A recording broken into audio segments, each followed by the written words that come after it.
नमस्कार दोस्तों, वीजे क्लास के ऑनलाइन प्लेटफॉर्म में एक बार आपका पुनः स्वागत है। मैं वेटनरी सर्जरी और रेडियोलॉजी की क्लास में एक बार पुनः आपका स्वागत करता हूं।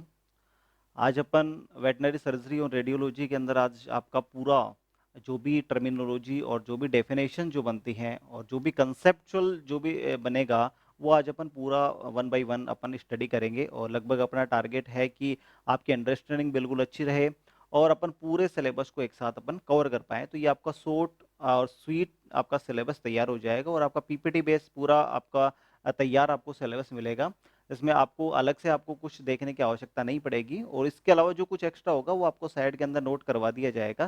तो आप अगर उसके थ्रू अगर जाते हो तो फिर आपको अलग से कोई भी और क्लास या फिर और कोई बुक्स वगैरह की आवश्यकता नहीं पड़ेगी। तो आप वीजे क्लास के साथ आप लगातार बने रहिए। तो हम आज लेते हैं वेटनरी सर्जरी और जिसके अंदर एक बार आपको स्टार्टिंग में आपको दिखा देते हैं कि हम कहाँ पर अपन आज क्या करने वाले हैं। तो ये देखिए कि हमने पूरा जो वेटनरी सर्जरी का जो सिलेबस है आपका, उसको हमने इस तरह से डिवाइड किया है। इसके अंदर सबसे पहले अपन स्टडी करेंगे टर्मिनोलॉजी, जो भी कॉमन टर्मिनोलॉजी आती है सर्जरी के अंदर, उन सबको one by one upon study करेंगे।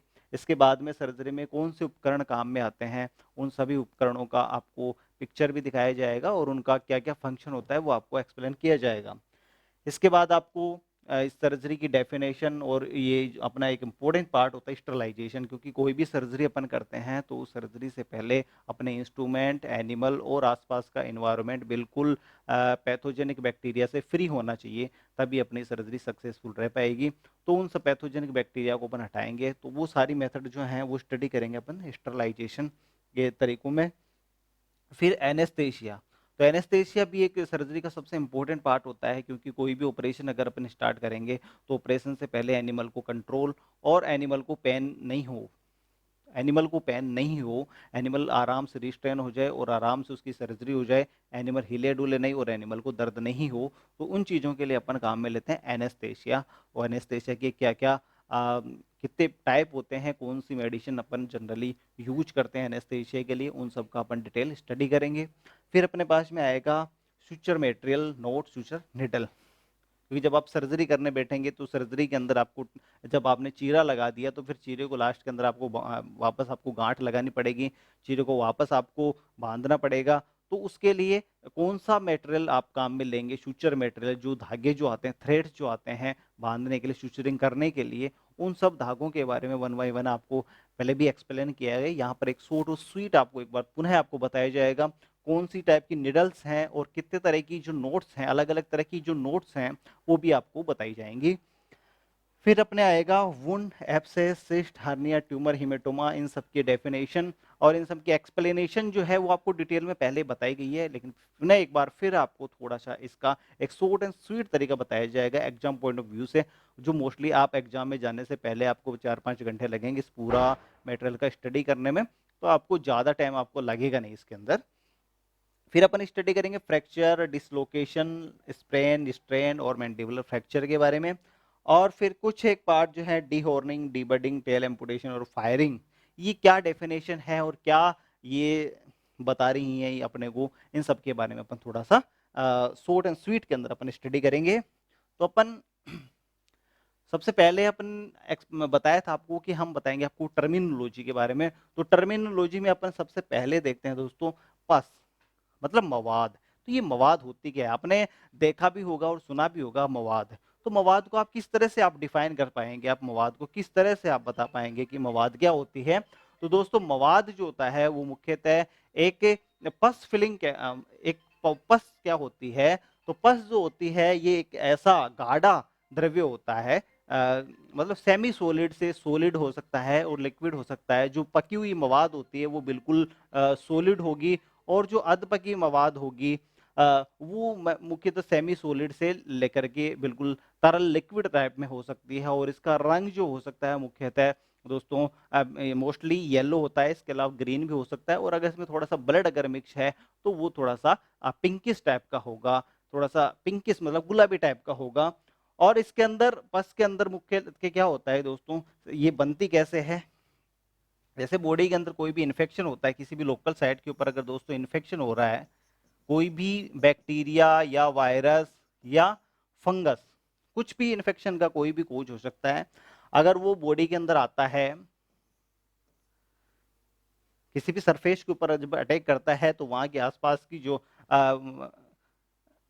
सेल्स हैं या ब्लड के थ्रू, वहां पर मोस्टली न्यूट्रोफिल्स जो सेल्स हैं, न्यूट्रोफिल्स जो सेल्स हैं, जो कि डब्ल्यूबीसी का प्रकार है, white blood cells, white blood cell जो होती हैं दोस्तों, इसमें न्यूट्रोफिल्स आती हैं, बेसोफिल्स आती हैं, यूसिनोफिल्स आती हैं, एसिडोफिल्स आती हैं। तो ये काफी टाइप की सेल्स आती हैं डब्ल्यूबीसी के अंदर। तो उसमें मुख्यतः न्यूट्रोफिल्स टाइप की जो सेल्स होती हैं, ये मुख्यतः अटैक करते हैं उस बैक्टीरिया के ऊपर, उस वायरस के ऊपर, और इस बैक्टीरिया वायरस को खा करके इसको खा जाती हैं। तो ये जो पस होती है, इसके अंदर मुख्यतः क्या होता है, इसके अंदर क्या होता है, जो इन्फेक्शन का जो कोज होता है, जिसके कारण से इन्फेक्शन हुआ, जो कोई बैक्टीरिया हो सकता है या वायरस हो सकता है या फंगस हो सकता है, वो होगा। इसके अलावा डब्ल्यूबीसी, और डब्ल्यूबीसी में मुख्यतः न्यूट्रोफिल्स, तो वो इसको खत्म कर देंगे। इसके अलावा यहाँ पर जो भी रिएक्शन हुई है, जो भी अगर बॉडी के अंदर कहीं पर भी अगर कोई भी इन्फेक्शन होता है, तो वहां इन्फेक्शन के कारण से वहां पर इन्फ्लामेशन होता है, तो उसके कारण से कुछ एक्जुडेट, कुछ तरल पदार्थ वगैरह सीक्रेट होते हैं। तो वो सारा मतलब जो टिश्यू है, डेड टिश्यू है, इसके साथ में इन्फेक्शन को कोच और न्यूट्रोफिल्स या डब्ल्यूबीसी, वो सारे मिलकर के इस तरह की जो तरल पदार्थ जो बनाते हैं, अर्ध तरल, अर्ध तरल से लेकर के गाढ़ा जो पदार्थ बनाते हैं, जो कि सफेद कलर का हो सकता है, पीले कलर का हो सकता है, या फिर थोड़ा सा पिंकिश, अगर उसमें ब्लड का टिंज है, अगर ब्लड उसमें थोड़ा सा मिक्स है, तो फिर वो पिंकिश टाइप का हो सकता है। और जिसके अंदर मुख्यतः डब्ल्यूबीसी, और डब्ल्यूबीसी में मुख्यतः रहेगी दोस्तों अपनी कौन सी, न्यूट्रोफिल्स। न्यूट्रोफिल्स इंपॉर्टेंट, आप याद रखें। अगर ज्यादा डीप के अंदर जाकर के अगर एग्जाम में क्वेश्चन बनता है कि भाई बस के अंदर जो मवाद होती है, उसके अंदर मुख्यतः कौन सी टाइप की सेल्स मिलेंगी, या मुख्यतः किस तरह की डब्ल्यूबीसी व्हाइट ब्लड सेल्स मिलेंगी, तो उसका आंसर आपका आएगा न्यूट्रोफिल्स। न्यूट्रोफिल्स। तो ये एग्जाम पॉइंट ऑफ व्यू से ये पॉइंट आपका बहुत इंपॉर्टेंट है। और इसका रंग ये हो सकता है, डिटेल आपको बताया हुआ है इसका। फिर दोस्तों अपनी नेक्स्ट टर्मिनोलॉजी आती है, वो आती है ऑटोप्सी। देखिए दोस्तों, ह्यूमन के अंदर और एनिमल के अंदर, जब एनिमल डेड हो जाता है या ह्यूमन अगर डेड हो जाता है, तो उसकी डेथ का कारण जानने के लिए जो आपने सुना होगा कि भाई पोस्टमार्टम करते हैं, तो जो पोस्टमार्टम जो करते हैं वही होता है ऑटोप्सी। अब ऑटोप्सी शब्द जो है वो मुख्यतः ह्यूमन मेडिसिन के अंदर काम में लिया जाता है। अगर कोई आदमी मर जाता है और उसका पोस्टमार्टम किया जाता है कि भाई किस कारण से उसकी मृत्यु हुई है, तो उस पोस्टमार्टम करने को ह्यूमन के केस में, आदमी के केस में, तो उसको बोलते हैं ऑटोप्सी। और नेक्रोप्सी बिल्कुल सिमिलर टर्मिनोलॉजी है। मृत पशु अगर होता, अगर कोई जानवर मर गया और उस जानवर की उत्तकों का और टिश्यूज का अध्ययन किया जाता है, भाई किस कारण से इसकी मृत्यु हुई है, उसका पोस्टमार्टम जो किया जाता है, तो उसके लिए टर्मिनोलॉजी आती है अपनी नेक्रोप्सी की दोस्तों। तो what is difference between autopsy and necropsy? कोई डिफरेंस नहीं है। These are the postmortem examination, मतलब मृत्यु के बाद में उसका कारण जानने के लिए उसका जो एग्जामिनेशन किया जाता है, उसको अपन बोलते हैं ऑटोप्सी या नेक्रोप्सी। अब ऑटोप्सी हो जाएगी, वो हो जाएगी मनुष्य के केस में, मानव के केस में, मनुष्य के केस में जो है, मनुष्य के केस में। और नेक्रोप्सी जो टर्म्स है वो यूज की जाती है किसमें? मृत पशुओं के लिए, मतलब पशुओं के लिए मुख्यतः। ये मनुष्य के लिए मृत, मरने के बाद, ठीक है, मेन चीज है। ये मनुष्य में होगी, ये पशुओं में होगी, दोनों ही मरनी चाहिए, पहली चीज। फिर दूसरा आपने ये बिल्कुल सिंपल आप डिफरेंस कर सकते हैं ऑटोप्सी और नेक्रोप्सी के अंदर। क्या है? पोस्टमार्टम एग्जामिनेशन, मृत्यु के बाद का जांच। क्या, क्यों? क्योंकि अपने को कारण जानना है कि किस लिए उसकी मृत्यु हुई है। तो अगर जानवर के केस में अगर अपन ने पोस्टमार्टम किया है, तो उसको बोलेंगे नेक्रोप्सी। और अगर आदमी के केस में अगर अपने पोस्टमार्टम किया है, तो उसको बोलेंगे अपन ऑटोप्सी। फिर दोस्तों सिमिलर टर्म है बायोप्सी। तो बायोप्सी में भी अपन क्या करते हैं, टिश्यू या ऑर्गन का अपन स्टडी करते हैं, हिस्टोपैथोलॉजिकल स्टडी करते हैं, उत्तकीय अध्ययन करते हैं। और उत्तकीय अध्ययन किसमें करते हैं? जीवित पशु हो सकता है, चाहे मनुष्य हो सकता है। तो जीवित के अंदर सबसे इंपॉर्टेंट टर्म क्या है इसके अंदर, कि जिंदा, जिंदा पशु के अंदर या जिंदा आदमी हो सकता है, उसके अंदर कि भाई ये बीमारी है, उसका कंफर्मेशन डायग्नोसिस, जैसे कईयों के कैंसर बन जाता है तो आप कितनी भी डायग्नोसिस कर लो उसे कंफर्म नहीं कर पाते जब तक उसका एक सैंपल लिया जाएगा, फिर उसकी हिस्टोपैथोलॉजिकली जांच होगी। दोस्तों हिस्टोपैथोलॉजिकली जांच होगी यहाँ पर। हिस्टोपैथोलॉजिकली मतलब उसका औतक की स्टडी किया जाता है, माइक्रोस्कोप लगा करके वो संरचना ली जाती है, एक निडल से अपन सक करते हैं उसका मेटेरियल, और उसके बाद में उसको स्लाइड के ऊपर लेकर के उसका हिस्टोपैथोलॉजिकली स्टडी करते हैं, उसको बोलते हैं अपन बायोप्सी। तो इसमें अध्ययन करते हैं अपन हिस्टोपैथोलॉजिकली, हिस्टोपैथोलॉजिकल अध्ययन, पैथोलॉजिकल, हिस्टोपैथोलॉजिकल स्टडी।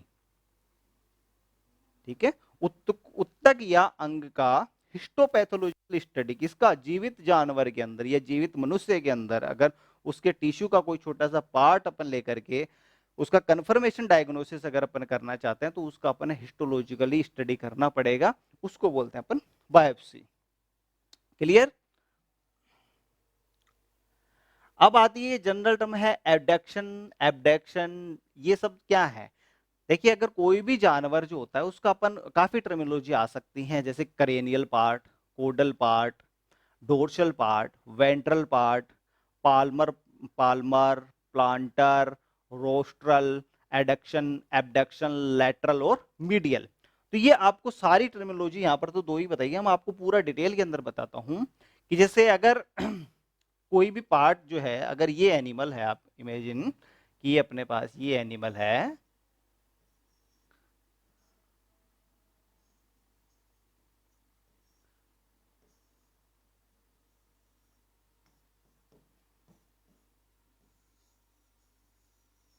ये एनिमल है तो दोस्तों, और ये इसकी टांगे हैं, लेग्स हैं इसकी।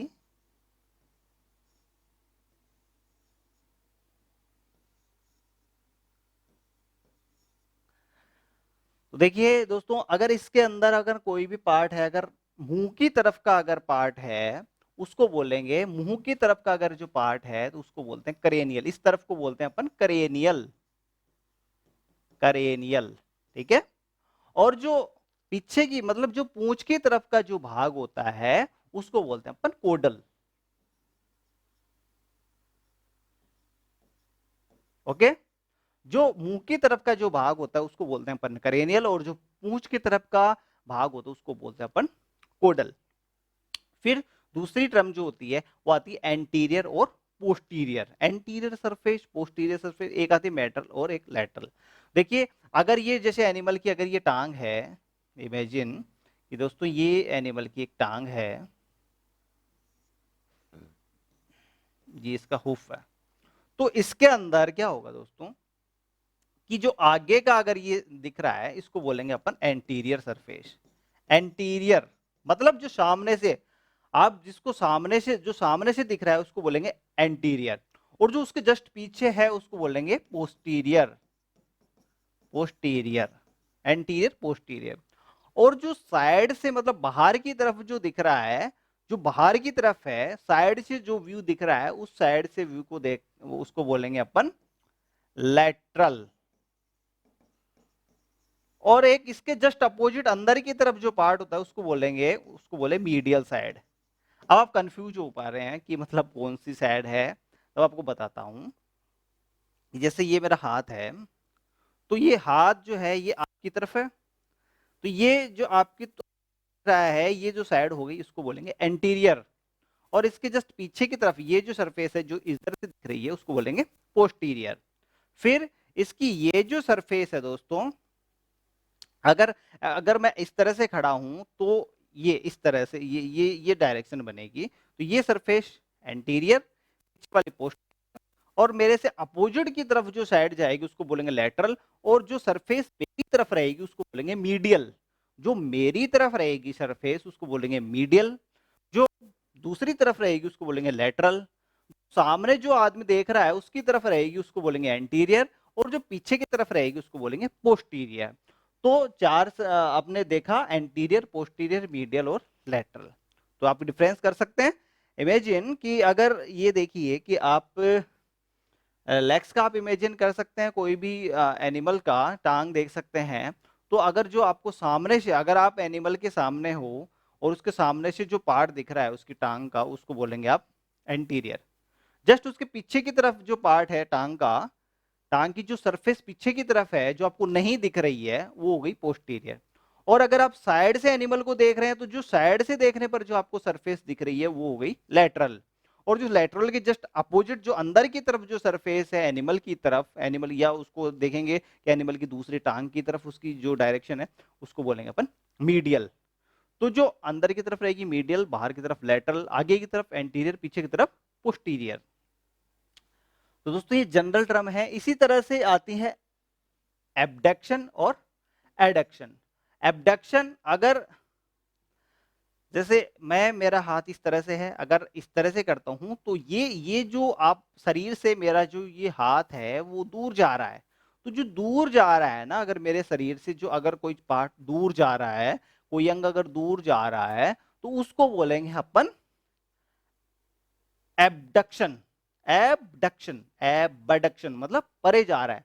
और इससे अपोजिट होगा एडक्शन। एडक्शन, ऐड कर दिया मतलब, ऐड मतलब जोड़ना। जोड़ा मतलब पास में आएगा तभी तो जुड़ेगा ना। तो आप पास में आएगा, अगर जैसे मैंने, मेरा हाथ जो है ये बिल्कुल पास में है, पास में कर लिया मतलब मेरे शरीर के चिपका लिया, तो ये क्या हो गया एडक्शन, मतलब ऐड करना मतलब जोड़ना। ठीक है। तो अगर शरीर के बाहर की तरफ कोई मूवमेंट होती है, अगर एनिमल, ये टर्मिनोलॉजी काम में आती है मूवमेंट देखने में एनिमल का। कई एनिमल के अंदर पैरों के अंदर कोई प्रॉब्लम होती है तो वो पैरों को क्या करते हैं, चौड़ा करके चलते हैं। और कई जानवर जो हैं वो मतलब पैरों को आपस में चिपका कर चलते हैं। तो जैसे चिपका कर अगर चलता है जानवर कोई भी, कई ह्यूमन के अंदर भी ऐसा प्रॉब्लम होती है कि पैरों को कैसे चिपका के चलेंगे। तो ऐसे चिपका के चलेंगे अगर कोई भी एबनॉर्मलिटी है जिसके अंदर जो दो उसके ऑर्गन जो पार्ट्स हैं मूवमेंट करते हुए, तो अगर वो उसके चिपके हुए पार्ट है मतलब बॉडी की तरफ आकर के मतलब चल मूवमेंट हो रहा है, तो उसको बोलेंगे एडक्शन, मतलब बॉडी की तरफ, शरीर के पास में। और अगर बॉडी से दूर की तरफ जा रहे हैं तो उसको बोलेंगे एबडक्शन, और पास में आ रहे हैं उसको बोलेंगे एडक्शन। तो ये जनरल टर्मिनोलॉजी है। फिर अपन देखते हैं डोर्सल रिकमेंसी, वेंट्रल। सबसे पहले तो रिकमेंसी को मतलब होता पढ़ा रहना। अब सबसे पहले तो आपको ये पता होना चाहिए कि डोर्सल पार्ट कौन सा होता है और वेंट्रल पार्ट कौन सा होता है। डोर्सल पार्ट जो होता है दोस्तों, जो आपकी वर्टिब्रल कॉलम जो होती है, रीढ़ की हड्डी, रीढ़ की हड्डी, जो आपकी रीढ़ की हड्डी या जिसको अपन बोलते हैं vertebral column, vertebral, vertebral column,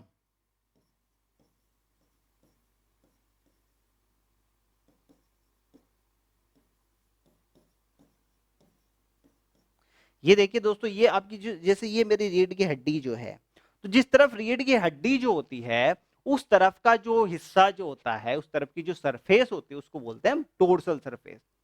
और जो अपनी स्टर्नम जो होती है, आपने एनाटॉमी में पढ़ा होगा स्टर्नम, ये स्टर्नम या फिर डोर्सल के बिल्कुल अपोजिट जो होगा वो होगा वेंट्रल। ठीक है।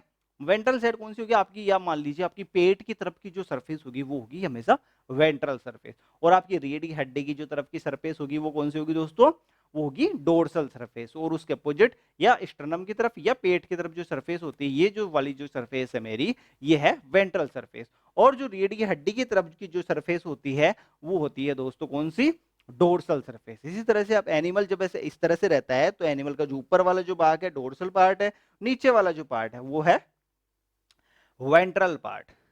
अब उन्हीं से बना हुआ है रिकम्बेंसी। रिकम्बेंसी का मतलब पड़ा रहना।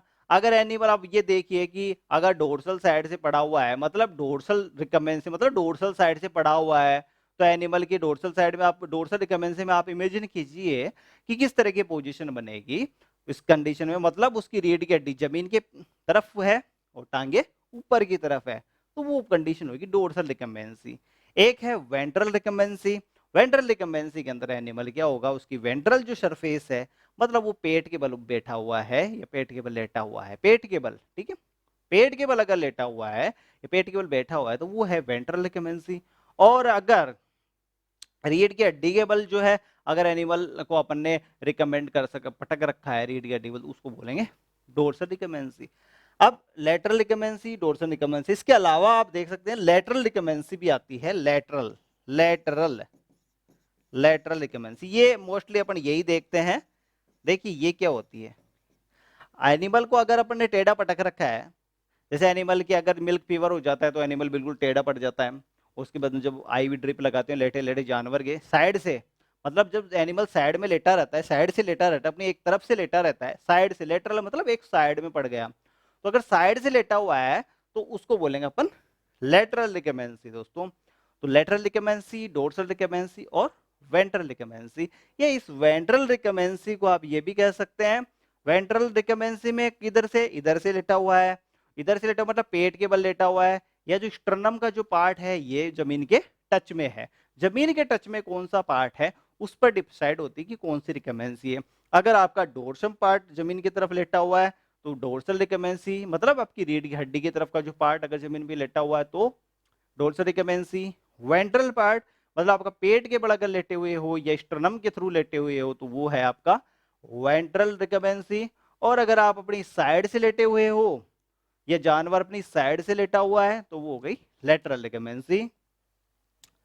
तो दोस्तों ये आपको 3 रिकमेंसी मैंने आपको बताई। रिकमेंसी का मतलब लेटा हुआ, किस तरफ से लेटा हुआ है। फिर आता है साइनस।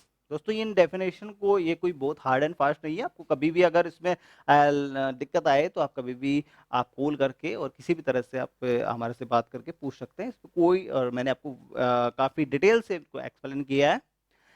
देखिए साइनस क्या होता है दोस्तों, साइनस क्या होता है कि अगर आपकी बॉडी के अंदर कहीं पर भी कोई भी सूजन या स्वेलिंग आई हुई है या कोई एब्सेस वगैरह भी हो रखा है, अगर बॉडी के अंदर कोई भी इन्फ्लामेशन है तो वो बॉडी का जो इन्फ्लामेशन है वो शरीर की बाहर की तरफ जो है वो एक नलिकाकार संरचना से जुड़ा हुआ रहता है कहीं।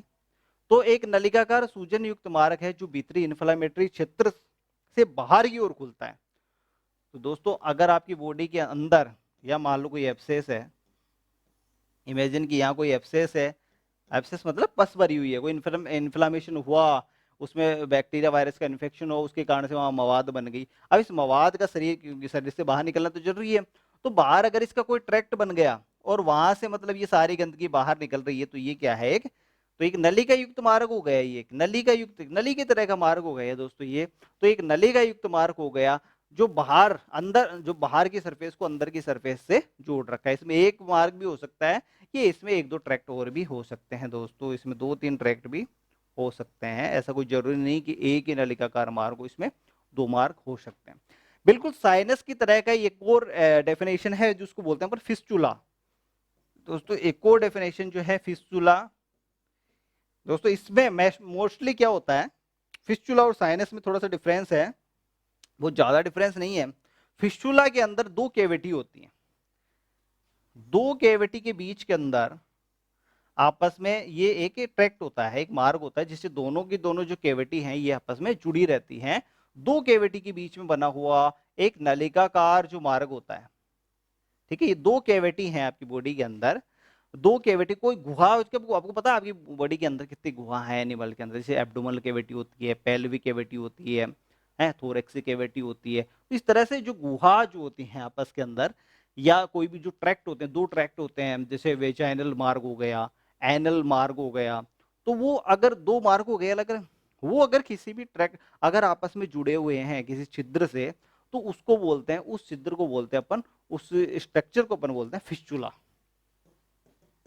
फिस्चुला।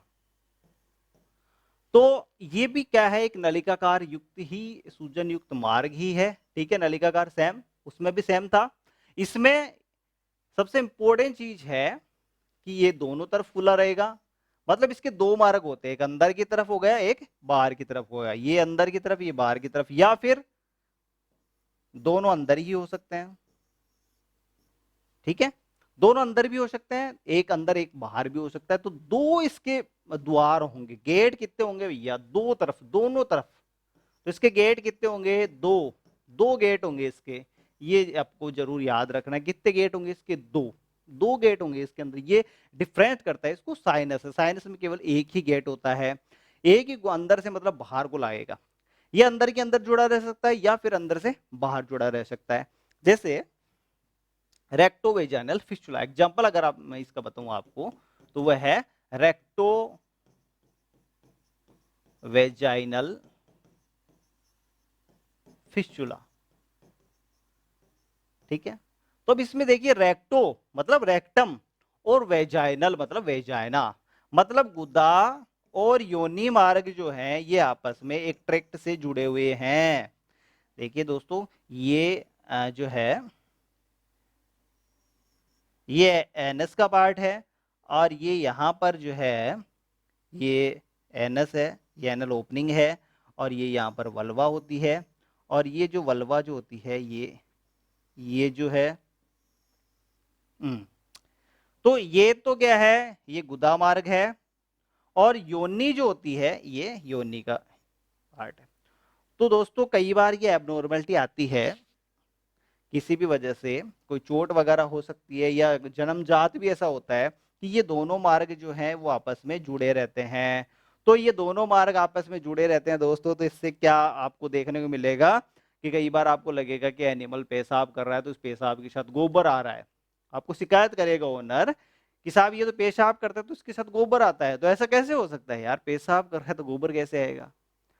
तो ये क्या होता है कि इन दोनों के दोनों जो एक तो ये गुदा मार्ग हो गया और एक योनि मार्ग हो गया, ये आपस में इंटरकनेक्टेड हैं, आपस में जुड़े हुए हैं, एक नलिकाकार मार्ग से जुड़े हुए हैं, तो जिसके कारण से इसका जो मटेरियल है वो इसमें आ जाता है।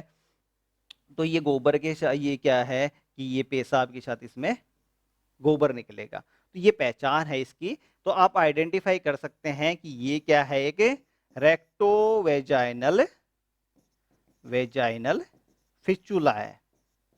ठीक है, अब देखिए दोस्तों इसमें दो मार्ग हो गए, एक तो यहाँ मार्ग हो गया, एक यहाँ मार्ग हो गया, दो कैविटी हो गई अलग अलग, एक ये कैविटी हो गई, एक ये कैविटी हो गई।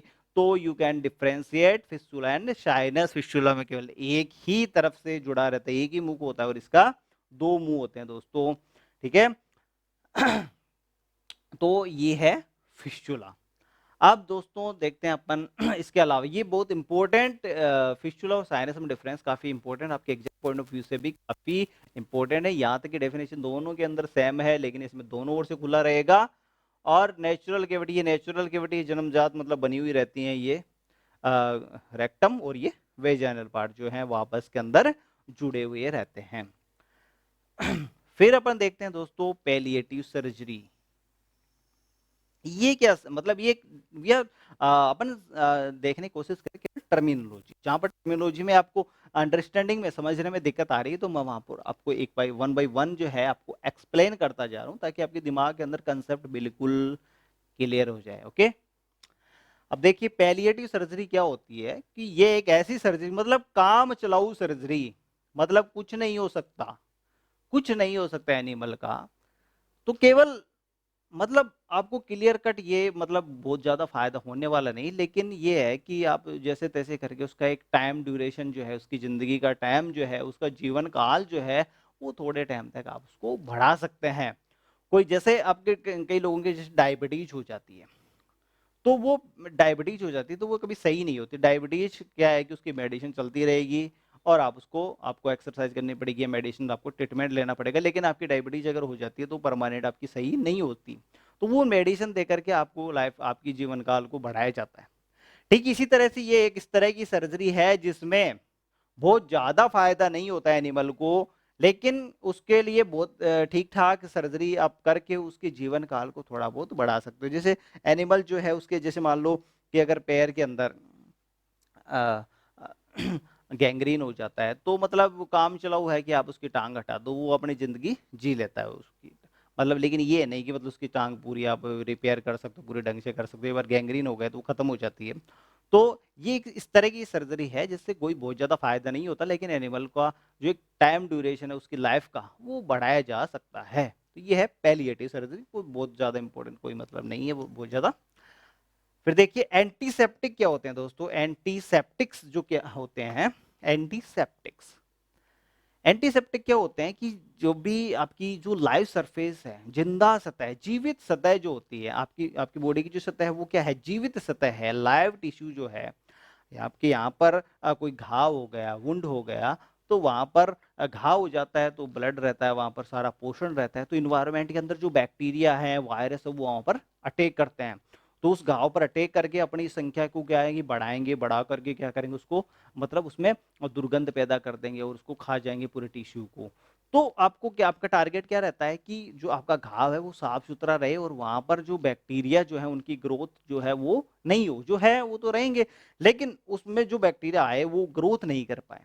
तो उसकी ग्रोथ, बैक्टीरियाओं की ग्रोथ को आपको संदमित करना है, उनकी ग्रोथ को क्या करना है दोस्तों, रोकना है। तो उनकी ग्रोथ को रोकने के लिए वहां पर कुछ केमिकल्स अप्लाई किए जाते हैं, कुछ सॉल्यूशंस अप्लाई किए जाते हैं। उन सॉल्यूशंस को क्या बोलते हैं अपन, एंटीसेप्टिक्स बोलते हैं उनको अपन दोस्तों, उनको बोलते हैं अपन एंटीसेप्टिक। तो एंटीसेप्टिक कहां पर अप्लाई हो रहे हैं दोस्तों, लाइव टिश्यू के ऊपर, जीवित सतह के ऊपर ये अप्लाई होते हैं। क्या होते हैं, केमिकल सब्सटेंस।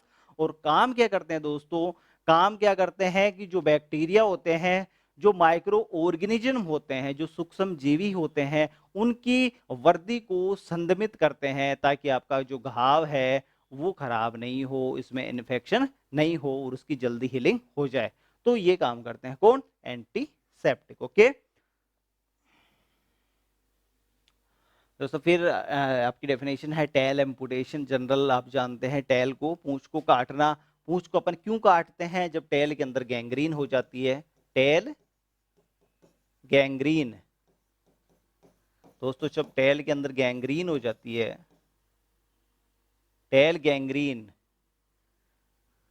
टेल गैंग्रीन मतलब पूंछ लेदरी हो जाती है। आपने पढ़ा होगा, आपने देखा भी होगा, गांव में बोलते हैं कि पूंछ के एरी लग गई, या फिर आपको बोलेंगे लेदरी हो गई पूंछ। तो वो लेदरी हो जाती है मतलब बिल्कुल सूख जाती है, जो हेयर्स जो होते हैं पूंछ के बाल हैं वो झड़ जाते हैं, क्योंकि वहां की जो ब्लड सप्लाई है दोस्तों वो बिल्कुल बंद हो जाती है। वहां की ब्लड सप्लाई नहीं रहेगी तो टिश्यू डेड हो जाएगा और वहां पर डेड टिश्यू के ऊपर बैक्टीरियाओं का आक्रमण हो जाएगा, तो वो वहां से बिल्कुल खराब होती जाएगी।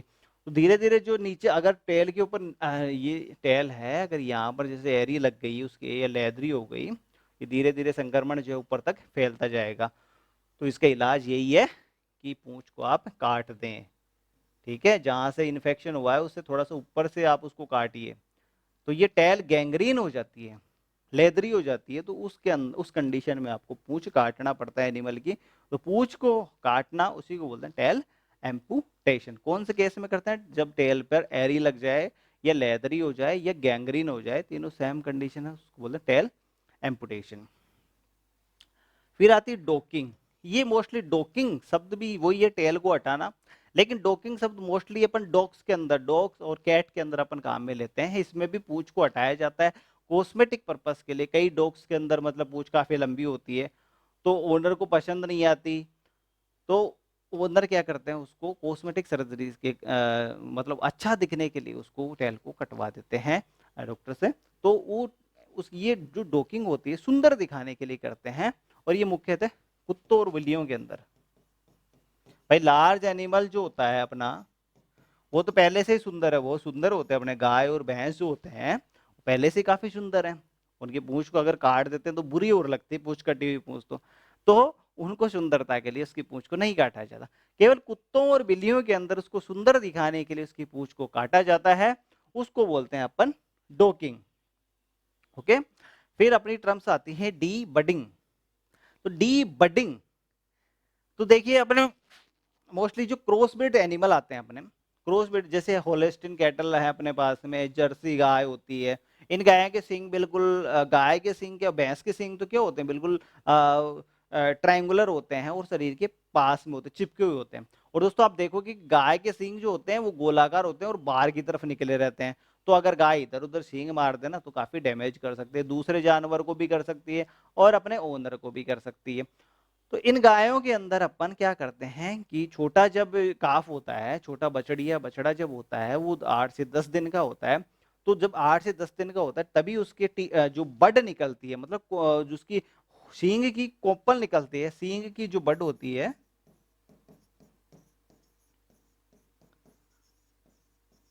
दोस्तों, जो सींग की बड होती है, जड़ होती है, और ये मान सकते हो आप कि सींग की जो जड़ होती है वो निकलती है छोटी एज के अंदर।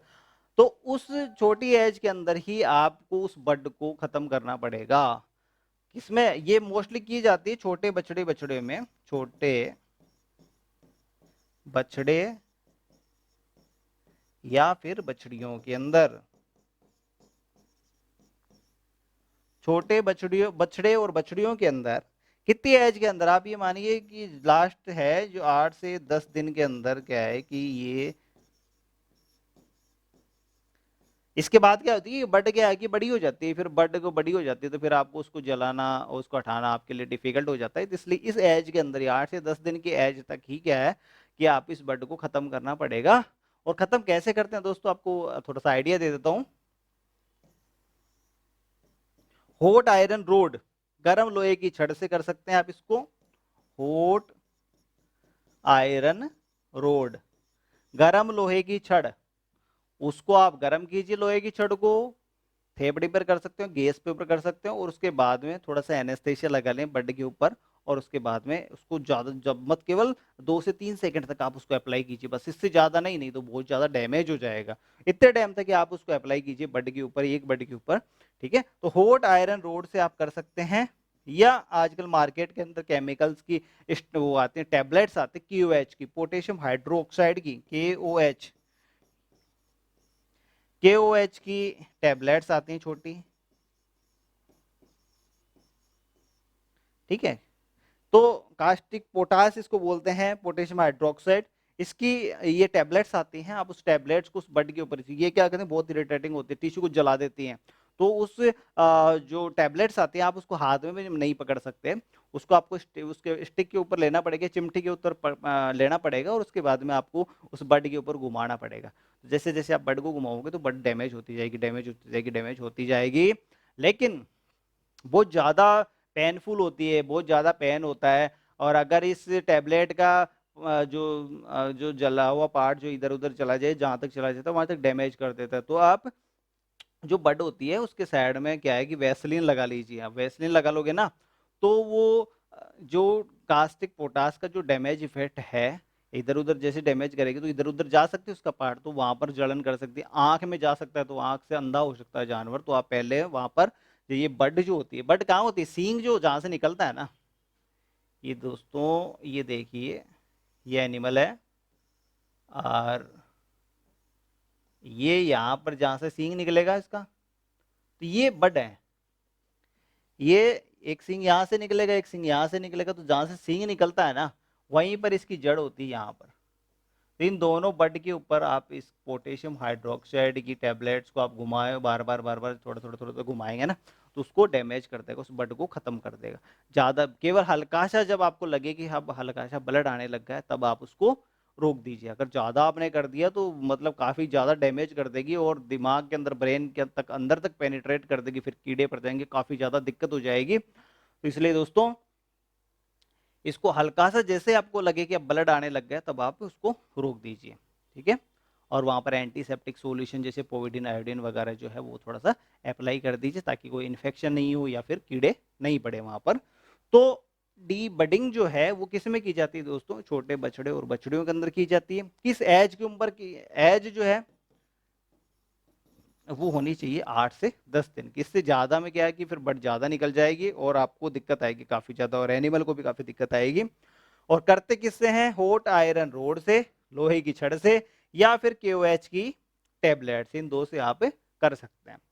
फिर आता है डी हॉर्निंग। अब डी बडिंग और डी हॉर्निंग के दोनों के अंदर, इसमें तो क्या करते हैं कि बड को काटते हैं अपन, सींग की जो जड़ होती है, सींग निकलने से पहले ही ना रहेगा बांस ना बजेगी बांसुरी दोस्तों, तो निकलने से पहले ही आप उसकी बड को समाप्त कर दोगे, उसको बोलते हैं डी बडिंग। और इसमें डी हॉर्निंग में क्या होता है कि सींग निकल चुका है, सींग बड़े बड़े सींग आ चुके हैं, उसके बाद में आप सींग को हटाना है, उसको बोलेंगे डी हॉर्निंग। अब सींग बड़े बड़े हो गए, फिर आपको क्या आवश्यकता पड़ेगी सींग को हटाने की, बताइए। तो भैया सींग बड़े बड़े हो गए तो कोई नहीं हटाना चाहता। कई बार तो क्या होता है कि सींग जैसे काफी घुमावदार हो जाते हैं, भैंसों के अंदर आप देखोगे तो सींग जो होते हैं वो मतलब अंदर की तरफ आते हैं, तो उसके सर के अंदर घुसने लग जाते हैं। या फिर गाय भैंस के अंदर, कुछ गाय होती है जैसे कांकरेज नस्ल की गाय होती है, उसके अंदर इतने बड़े बड़े सींग होते हैं, और बड़े बड़े सींग के अंदर कई बार क्या करते हैं, एनिमल आपस में लड़ लेते हैं। जब एनिमल लड़ लेते हैं आपस में तो सींग जो है वो बीच में से टूट जाता है, और बीच में से अगर सींग टूट गया कोई इलाज नहीं उसका। फिर जब बीज में से निकल गया तो उसमें वो ओपनिंग बन गई, अब उसका कोई इलाज नहीं है। वहां पर आप कितने दिन एंटीसेप्टिक सॉल्यूशन डालोगे, उसमें बार बार कीड़े पड़ेंगे, हैं बार बार इन्फेक्शन होगा, तो आपको उस सींग को फिर जड़ से हटाना पड़ेगा। या फिर हॉर्न कैंसर का केस हो सकता है, हॉर्न कैंसर, हॉर्न कैंसर। सींग का कैंसर जो होता है वो काफी कॉमन होता है अपने गाय भैंसों के अंदर, गायों के अंदर ज्यादा होता है, भैंसों के अंदर हॉर्न कैंसर का केस बहुत बहुत बहुत बहुत कम होता है। गायों के अंदर या बैलों के अंदर मुख्यतः, मेल जानवर जो होता है, सांड जो होते हैं, जो पहले के जमाने में जो हड़ जो होते थे उन सांडों के अंदर क्या होता है कि यहाँ पर रस्सी डालते थे उनके सींग के अंदर, और आज भी डालते हैं गायों के अंदर, सींग के अंदर रस्सी डालते हैं। तो वो रस्सी क्या है कि बार बार क्या करती है, इरिटेशन करती है। तो उस इरिटेशन के कारण से टिश्यू की ग्रोथ होने लग जाती है वहां पर, तो वहां उन जानवरों में फिर हॉर्न कैंसर के केसेस आते हैं। तो हॉर्न कैंसर का केस का फिर कोई इलाज नहीं है, आपको सींग को हटाना ही पड़ेगा।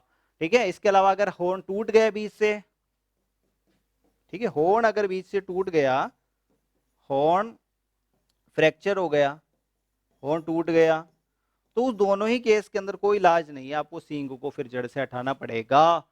तो ये डी होर्निंग है। तो डी होर्निंग और डी बडिंग में अंतर क्या है? डी बडिंग जो होती है वो बड मतलब जब सींग निकला ही नहीं उससे पहले ही उसकी जो बड होती है, उसकी जो जड़ होती है उसको हटाना, उसको बोलते हैं डी बडिंग, जो छोटे बछड़े बछड़ियों में की जाती है। और दोस्तों डी होर्निंग जो है वो की जाती है बड़े जानवर के अंदर जिसके सींग आ चुके हैं, बिल्कुल बड़े बड़े सींग आ चुके हैं, सींग में फ्रैक्चर हो गए या फिर सींग में कैंसर हो गया।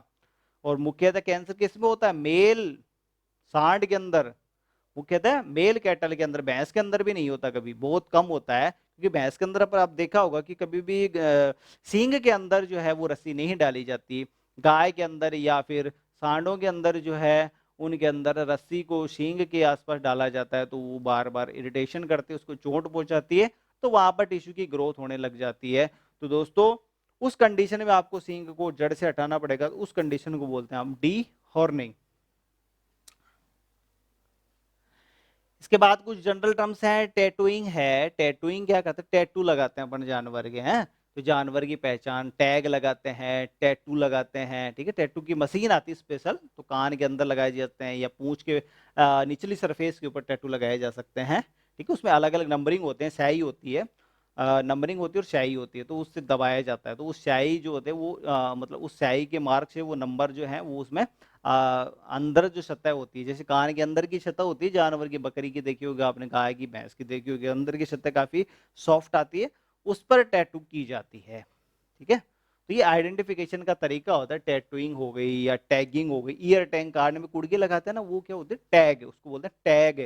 जो नंबर वाले एक कुड़के डाली जाती है उसको बोलते हैं टैग, वो टैग है। और पहले काफी कॉमन था टैटूइंग, तो वो होती स्याही लगाना, स्याही, और उसमें मार्क्स होते थे, अलग अलग मशीन आती थी तो वो लगाई जाती थी, तो वो नंबर अलग अलग नंबर बन जाते थे, 1 2 3 4 5, 1215, 1216, 1218, इस तरह से मतलब नंबर बन जाते थे। अंदर की सरफेस पर रहते थे, बाहर से दिखते नहीं थे, आपको पास में जाकर के देखना पड़ता था। तो क्या मतलब था? आपको दूर से दिख जाए कि ये एक नंबर की गाय है तो वो सही रहता है। अब आप उसके पास जाकर उसके कान ऊपर करोगे फिर देखोगे उसमें यहाँ ये नंबर है। तो ये मेथड जो है वो ज्यादा सक्सेस हुई नहीं। तो ईयर टैगिंग जो है वो काफी कॉमन मेथड है आज के टाइम में, टैग ज्यादा लगाए जाते हैं, टैटू का बहुत ज्यादा यूज नहीं है। बकरियों के अंदर, भेड़ के अंदर, इनके अंदर काफी कॉमन है टैटूइंग मेथड। फिर आती है नुकलिंग। नुकलिंग के अंदर दोस्तों क्या होता है? नुकलिंग मतलब नुकल कर जाता है, मतलब मुड़ जाता है। आपने देखा होगा ये एक जन्मजात विकृति होती है नुकलिंग, छोटे बछड़ा बछड़ी या पाडा पाडी जो होते हैं उनके अंदर जन्मजात विकृति होती है। उसमें क्या होता है? जो फेटलोक जॉइंट होता है, फेटलोक जॉइंट कौन सा होता है आपको पता है? फेटलोक जॉइंट होता है दोस्तों मेटाकार्पल, आगे के पैर की बात करें तो मेटाकार्पल, और फर्स्ट पहली Fehling's, first Fehling's, first Fehling's का जो बीच का जो जॉइंट होता है उसको बोलते हैं अपन फेटलोक जॉइंट।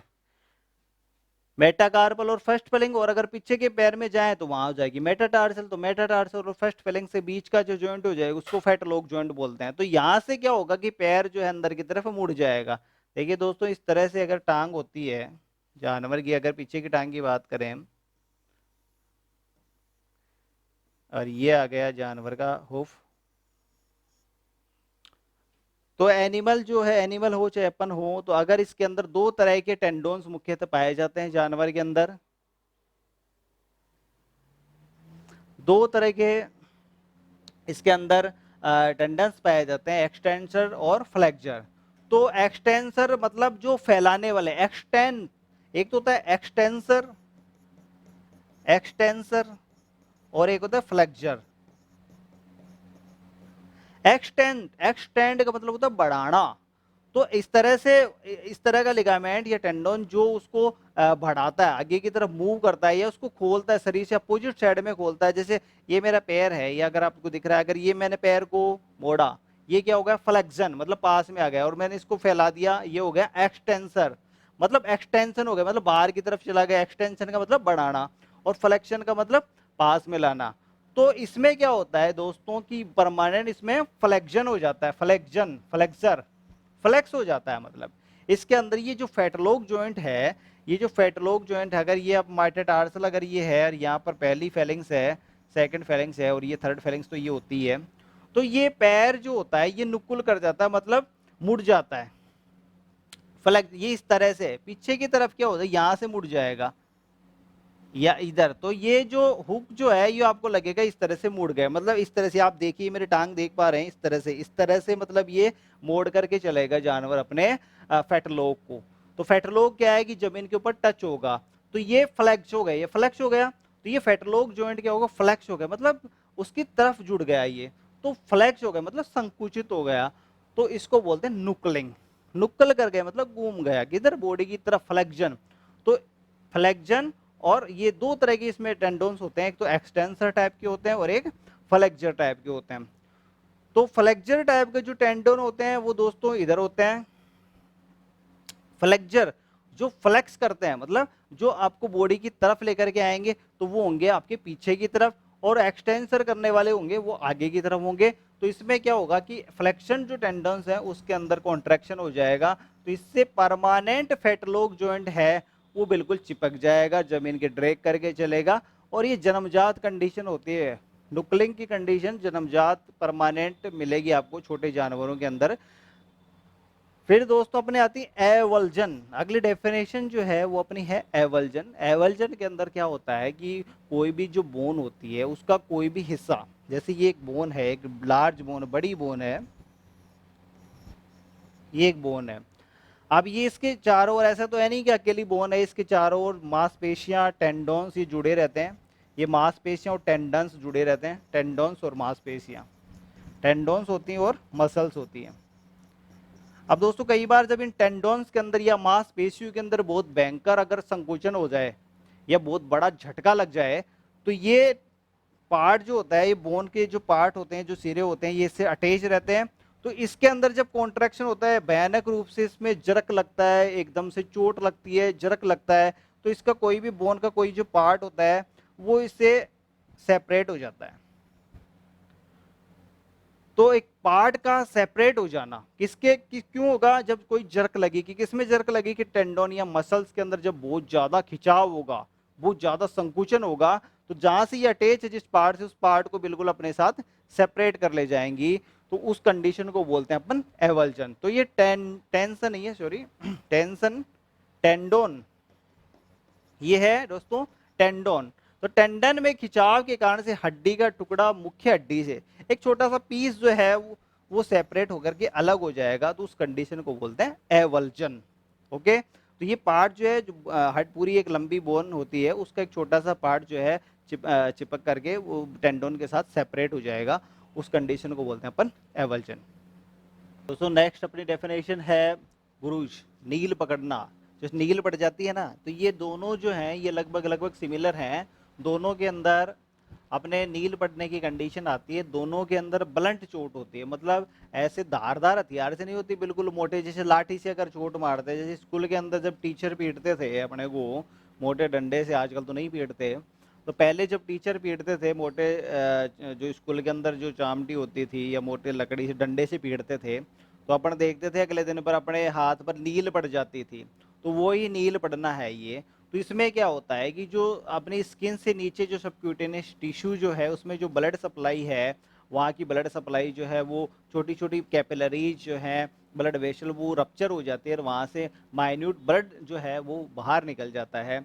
अब जो पहले जब आपके चोट पड़ती तो क्या होगा, आपका हाथ जो है वो कैसा होगा, लाल रंग का होगा। तो लाल रंग का कब होता है, जब जैसे ही चोट पड़ी, तो चोट पड़ने से क्या है कि वहाँ की आसपास की जो छोटी-मोटी जो ब्लड सप्लाई है, कैपिलरीज जो है, वहाँ से ब्लड जो है वो बाहर निकला है। तो वो ब्लड जो बाहर निकला है, तो उसके कारण से वो आपका हाथ जो है वो आपको दिखेगा लाल रंग का, कि भाई लाल हो गया। और फिर आप अगले दिन जब आप देखोगे तो वो आपको दिखेगा कि नीला पड़ गया, हाथ तो अपना नील पड़ गई। तो वो जब उसके अंदर से जो ब्लड बाहर निकला है, तो उसमें से हीमोग्लोबिन जब बॉडी में मतलब वापस एब्जॉर्ब कर लिया जाता है, हीमोग्लोबिन चला गया, तो हीमोग्लोबिन के कारण से उसका रंग कैसे होता है, लाल। जब हीमोग्लोबिन चला जाता है तो केवल प्लाज्मा रह जाता है, और वो जब डैमेज होता है तो उसके कारण से वहां पर नील पड़ती है। तो जो कंटूजन और ये जो ब्रूज जो है, ये दोनों जो है लगभग सिमिलर टाइप के हैं। इसमें तो क्या है कि छोटी मोटी जैसे रगड़ है, जैसे एनिमल को अपन घसीटते हैं ना, तो घसीटने से उसके ऊपर का जो स्किन की जो सरफेस जो है वो हट जाती है, तो वो होती है ब्रूज। और ये होती है कंटूजन। जो नील पड़ना जो मुख्यतः है दोस्तों, सॉरी, कंटूजन को अपन मोस्टली बोल सकते हैं। इसमें हल्का फुल्का इसमें ब्लड वेसल डैमेज होती है, और इसमें कुछ ज्यादा ब्लड वेसल डैमेज होती है।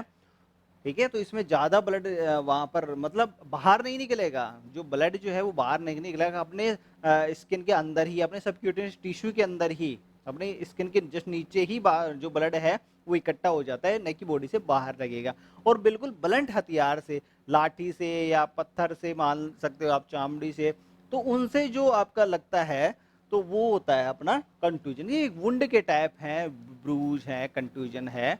तो ये जो होता है, तो दोनों के दोनों इसमें केवल माइल्ड होता है ये, और ये होता है थोड़ा सा मेजर, मतलब बड़ा जो पार्ट होता है। तो इसमें ज्यादा डैमेज होता है और उसमें कम डैमेज होता है, केवल इतना सा ही डिफरेंस है। और मेन चीज इसमें सिम्टम्स क्या होता है, पहले लाल पड़ेगा फिर नीला पड़ेगा। ओके, तो ये ब्रूज और कंट्यूजन, तो दोनों के अंदर कैसे भोंटे हथियार से, ठीक है, जैसे लकड़ी हो सकती है, लकड़ी हो सकती है, या जो चमड़े की जो स्टिक्स आती थी पहले के जमाने, या जैसे घोड़ी के मारते थे, चाबुक मारते थे, उसके कारण से होती थी चाबुक। इनके कारण से जो वुंड बनता था, उसको बोलते हैं अपन कंटूजन या ब्रूस। ओके, विधि आती है टर्मिनोलॉजी फायरिंग। अब दोस्तों ये फायरिंग है, फायरिंग जैसे अपन फायरिंग जो है वो टेक्निक दो जगह काम में ले सकते हैं। एक तो पहले के जमाने में काफी करते थे, होट आयरन रोड से निशान बनाते थे, जैसे ऊंट के ऊपर जैसे अपन फायरिंग कर देते हैं, अलग अलग क्रोश लगा देते हैं। आपने बीएसएफ के जो ऊंट देखे होंगे, बीएसएफ के ऊंट के ऊपर आपको अलग अलग मार्क मिलेंगे वहां पर, तो फायरिंग के कारण होट आयरन रोड, गर्म लोहे की जो छड़ है, उसको वहां पर टच करते हैं 1-2 सेकंड के लिए, तो उसके कारण से वहां पर जो है टिश्यू डैमेज हो जाता है, और उस हिसाब की मार्किंग वहां पर बन जाती है। तो पहचान के लिए भी फायरिंग की जाती है। इसके अलावा जो फायरिंग है वो कहाँ की जाती है, अच्छा दोस्तों, जब फ्रैक्चर हो जाता है एनिमल्स के अंदर, तो जो फ्रैक्चर जो होते हैं, जो होक से या नी से अगर नीचे अगर फ्रैक्चर होता है एनिमल्स के, तो वो उसमें उस ऐसे टाइप के फ्रैक्चर के अंदर तो जो कि नी या हॉक से नीचे हैं, उनके अंदर तो प्लास्टर ऑफ पेरिस, जो पीओपी कास्ट अपन प्लास्टर करते हैं, वो आसानी से हो जाता है। लेकिन अगर स्टाइफल पर या फिर हिप के ऊपर या फिर स्केपुला के ऊपर अगर फ्रैक्चर हो जाता है, तो अपने पास में बड़े जानवरों के अंदर फ्रैक्चर को ठीक करने का कोई तरीका अपने पास में नहीं है। तो अपन क्या करते हैं कि जो फ्रैक्चर होता है, तो उस जगह को अपन क्या करते हैं, वहां पर उस जगह के ऊपर हॉट आयरन रोड जो है उसको अपन दागते हैं, दागना, लोहे की छड़ को वहां पर दागते हैं। उस दागने से क्या होगा दोस्तों, कि वहां पर इन्फ्लामेशन होगा, और इन्फ्लामेशन होने के बाद वहां पर क्या होगा, फाइब्रोसिस डेवलप होगा। फाइब्रोसिस, फाइब्रोसिस के कारण से क्या बनेंगे, फाइबर्स बनेंगे बहुत ज्यादा। तो वो जो साइड जो है वहां पर फाइबर डिपॉजिट हो जाएंगे। तो जो फ्रैक्चर आपका हुआ है, तो उस फ्रैक्चर के चारों तरफ क्या होगा, फाइबर डिपॉजिट हो जाएंगे, फाइब्रोसिस हो जाएगा। तो वो बिल्कुल एग्जैक्ट तो सही नहीं होगा, लेकिन जो फ्रैक्चर है वो हील जरूर हो जाएगा, फ्रैक्चर हीलिंग हो जाएगी इसमें।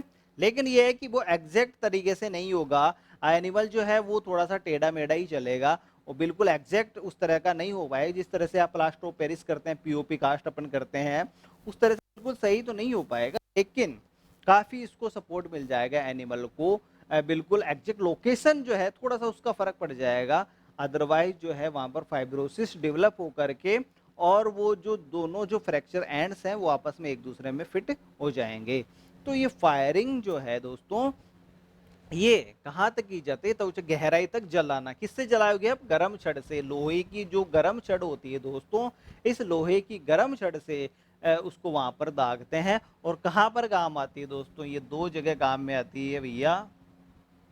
एक तो पहचान के लिए, एक तो आती पहचान के लिए दोस्तों, और दूसरा जो आती है ये आती है इरिटेंट के लिए। इरिटेंट या फाइब्रोसिस डेवलप करने के लिए। जैसे फ्रैक्चर जो होता है, फ्रैक्चर या डिसलोकेशन का केस होता है एनिमल्स के अंदर। फ्रैक्चर किसमें? लार्ज एनिमल में, बड़े जानवरों में। बड़े जानवरों में दोस्तों, बड़े जानवरों के अंदर अगर फ्रैक्चर हो जाता है, और वो फ्रैक्चर आपको बताऊं, फ्रैक्चर कहाँ का? ऊपर का। जैसे हिप जॉइंट का फ्रैक्चर हो गया, फीमर का फ्रैक्चर हो गया, स्कैपुला का फ्रैक्चर हो गया, तो वहां पर आपके पास और कोई डिवाइस नहीं रहती लार्ज एनिमल के अंदर, तो वहां पर आप गरम लोहे की छड़ को दाग सकते हो। और दागने से क्या होगा? फाइब्रोसिस होगा। इससे क्या होता है? फाइब्रोसिस होता है दोस्तों। फाइब्रोसिस होगा वहां पर, और फाइब्रोसिस के कारण से वो फ्रैक्चर एंड जो है वो सेट हो जाएंगे। और इसके अलावा पहचान, पहचान के लिए आपने देखा बीएसएफ के जो कैमल है उनके ऊपर अप्लाई किया जाता है। मोस्टली उन्हीं के ऊपर यूज किया जाता है। घोड़े के अंदर भी कभी कभी इसको यूज किया जाता है as a identification mark. Hot iron rod को अलग अलग नंबर से डाल सकते हैं, 1 नंबर, 2 नंबर, 3 नंबर, या क्रोश के टाइप में। उससे एनिमल की एक पहचान का भी एक तरीका होता है। तो दोस्तों फिर आती है अपने पास एब्सेस। एब्सेस क्या होती है? एब्सेस एक ऐसी गुहा होती है जिसके अंदर मवाद भरी होती है। तो एब्सेस क्या होती है? एक मवाद भरी हुई गुहा, बंद गुहा। मवाद से भरी हुई गुहा को अपन क्या बोलते हैं दोस्तों? एब्सेस बोलते हैं। एब्सेस, और पस की आपको डेफिनेशन बताई ही थी, तो ये एब्सेस है। फिर आती है दोस्तों सिस्ट। सिस्ट भी एक क्या होती है? एक स्वेलिंग होती है जो बिल्कुल सॉफ्ट होती है। सॉफ्ट स्वेलिंग ये जो होती है वो हार्ड या सेमी सॉलिड होती है। लेकिन जो सिस्ट होती है दोस्तों वो होती है सॉफ्ट स्वेलिंग होती है। तो सॉफ्ट स्वेलिंग होती है, और इसके अंदर जो फ्लूइड होता है वो बिल्कुल स्ट्रा कलर का होता है, या पानी के कलर का होता है। और दोस्तों सिस्ट के अंदर कभी दर्द नहीं होता है। सिस्ट एक ऐसी स्वेलिंग होती है जिसमें दर्द नहीं होता। तरल या अर्ध तरल पदार्थ का इकट्ठा होना। और ये कैसी होती है दोस्तों? दर्द रहित। इसमें दर्द नहीं होता है, दर्द रहित। ये दर्द रहित होती है दोस्तों। दूसरा नॉन इन्फ्लामेटरी, इसमें कोई इन्फेक्शन नहीं होता, कोई भी इन्फेक्शन या इन्फ्लामेशन नहीं होता। ये बिल्कुल साफ होती है। कहीं पर मतलब ज्यादा ट्रांसुडेट जमता है। एक तो होता है एक्सुडेट, जो इन्फ्लामेशन जो फ्लूइड है, ऐसा फ्लूइड होता है। एक तो होता है एक्सुडेट और एक होता है ट्रांसुडेट। आपने पैथोलॉजी या मेडिसिन में अगर आप पढ़ोगे तो आपको पता लगेगा, होता है एक्सुडेट, एक होता है ट्रांसुडेट। तो जो एक्सुडेट जो होता है वो होता है इन्फ्लामेशन के कारण से जो फ्लूइड इकट्ठा होता है उसको बोलते हैं एक्सुडेट। और जो नॉन इन्फ्लामेशन से जो फ्लूइड इकट्ठा होता है उसको बोलते हैं ट्रांसुडेट। तो इसमें ये नॉन इन्फ्लामेटरी है दोस्तों, तो इसमें ट्रांसुडेट जमा होगा। तो नॉन इन्फ्लामेटरी स्वेलिंग है दोस्तों। Non inflammatory, sorry, non inflammatory swelling जो होती है, नॉन इन्फ्ला non inflammatory swelling, non inflammatory swelling जो होती है उसको अपन बोलते हैं सिस्ट। ओके। फिर आती हीमेटोमा।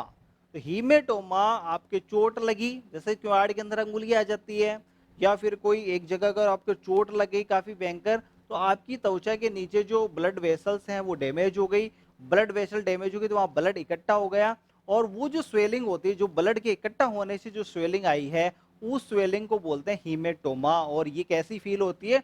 डफी फील होती है ये दोस्तों। डफी स्वेलिंग फील होती है ये।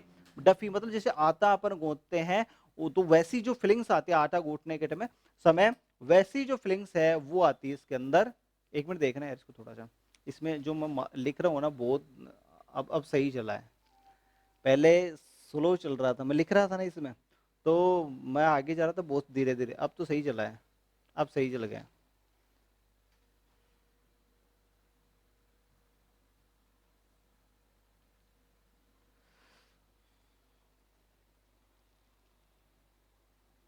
ठीक है, करो, कंटिन्यू करो।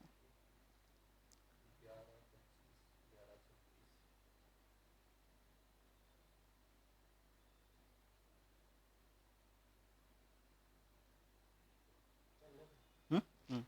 तो ये जो हीमेटोमा होती है, ये ब्लड के इकट्ठा होने से, त्वचा के नीचे ब्लड इकट्ठा होने से जो स्वेलिंग आती है, जो कि कैसी फील होती है, डफी डफी फीलिंग आती है। डफी मतलब जैसे आटा गूंथते हैं ना, तो गुथा हुआ आटे की जो फीलिंग्स आती है, अपन अंगुलियां लगाते हैं, वैसी फीलिंग्स आती है इसके अंदर, हीमेटोमा के अंदर। तो सिस्ट, हीमेटोमा, एब्सेस, ट्यूमर, ये चार अलग अलग टाइप की केवल स्वेलिंग होती हैं। वो स्वेलिंग में आपको डिफरेंस करना होता है। इस केवल स्वेलिंग देखिए, अब स्वेलिंग कैसी होती है, ये स्वेलिंग जो होती है इसके अंदर तो क्या होगा, पैरासेंटेसिस एक टर्म होती है, जिसके अंदर आप कोई भी कैविटी के अंदर आप निडल लगा करके उसके अंदर जो भी मटेरियल है उसको बाहर निकाल के देखते हैं, पैरासेंटेसिस अपन बोलते हैं जिसको। तो अब अगर आप पैरासेंटेसिस करेंगे, मतलब कोई निडल डाल के और उसका जो उसके अंदर क्या डला हुआ, उसके अंदर, उस गुहा के अंदर, उस कैविटी के अंदर क्या कुछ है उसके अंदर, उसको आप बाहर निकाल के देखेंगे। अगर उसमें मवाद भरी हुई है, ठीक है, अगर मवाद भरी हुई है और सेमी सोलिड या सोलिड टाइप की स्वेलिंग है, तो वो होती है एब्सेस।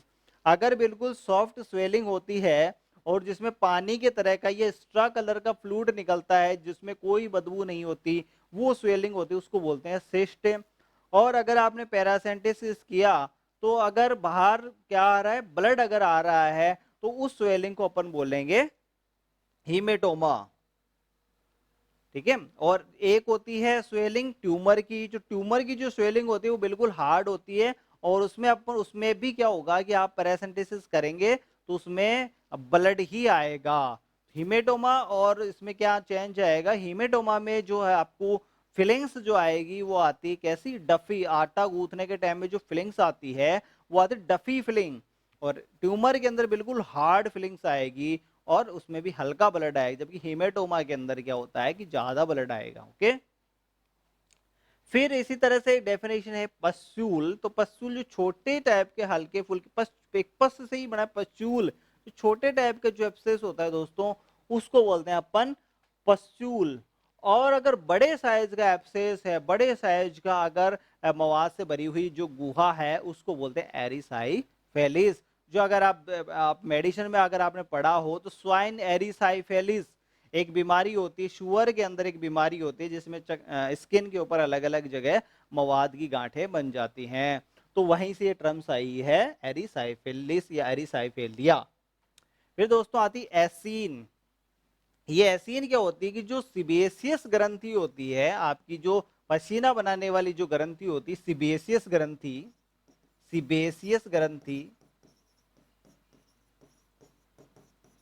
सिबेसियस ग्रंथि। तो इस ग्रंथि के अंदर अगर इन्फेक्शन होकर के, इसमें इन्फेक्शन होकर के, और अगर इसमें मवाद बढ़ जाती है, तो ये एक ही ग्रंथि नहीं होती, सिबेशियस ग्रंथियां होती हैं, वो छोटी छोटी स्किन के अंदर, आपकी जो चमड़ी होती है उसकी स्किन के अंदर जो है छोटी छोटी छोटी ग्रंथि होती है जो पसीना बनाती है, उनमें इन्फेक्शन होकर के बैक्टीरिया का, और वहां मवाद बढ़ जाती है, तो उसको बोलते हैं अपन एसीन।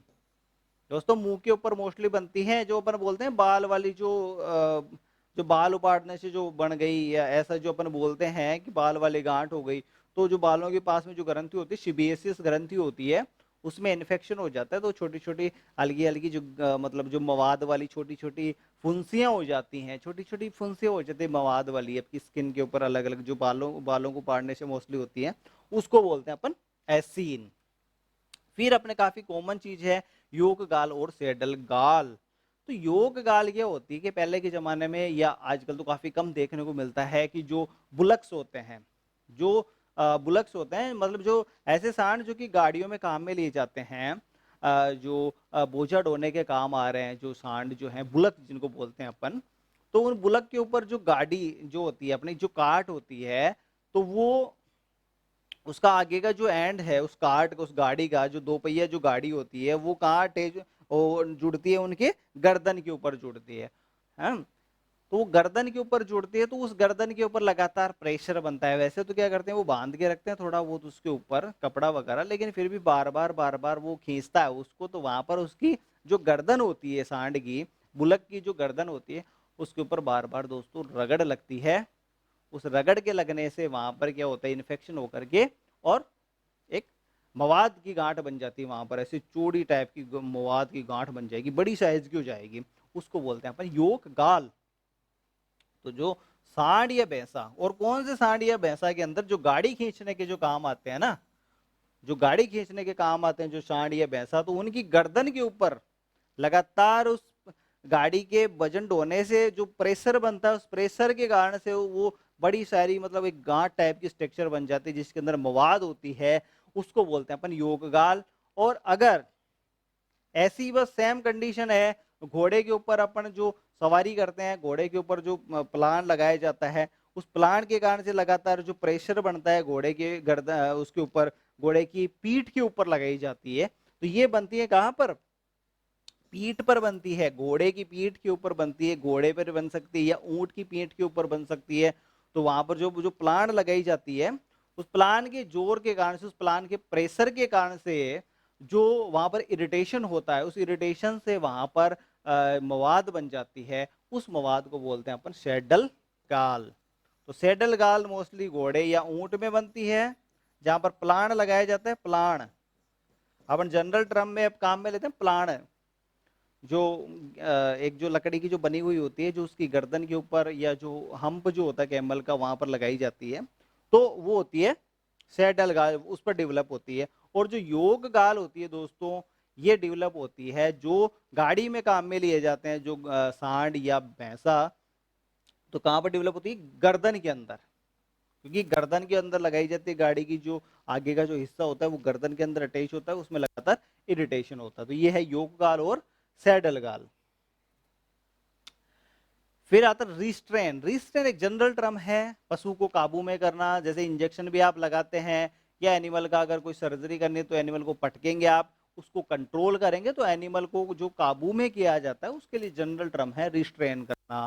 किसी को काबू में किया जाता है उस जनरल टर्म होती है रिस्ट्रेन करना। ओके, फिर होती है लाइगेशन। तो लाइगेशन क्या होती है, ये मोस्टली ये लाइगेशन जो वर्ड काम में लेते हैं, जब आप कोई ऑपरेशन करते हैं एनिमल के ऊपर, कोई इंसिजन लगाते हैं, इंसिजन या चीरा लगाते हैं, तो जब चीरा लगाते हैं तो वहां पर आसपास की जो ब्लड वेसल्स जो होती हैं, जो वेन होती हैं, वो क्या होती हैं, डैमेज होती है, आपकी ब्लेड से कटती हैं।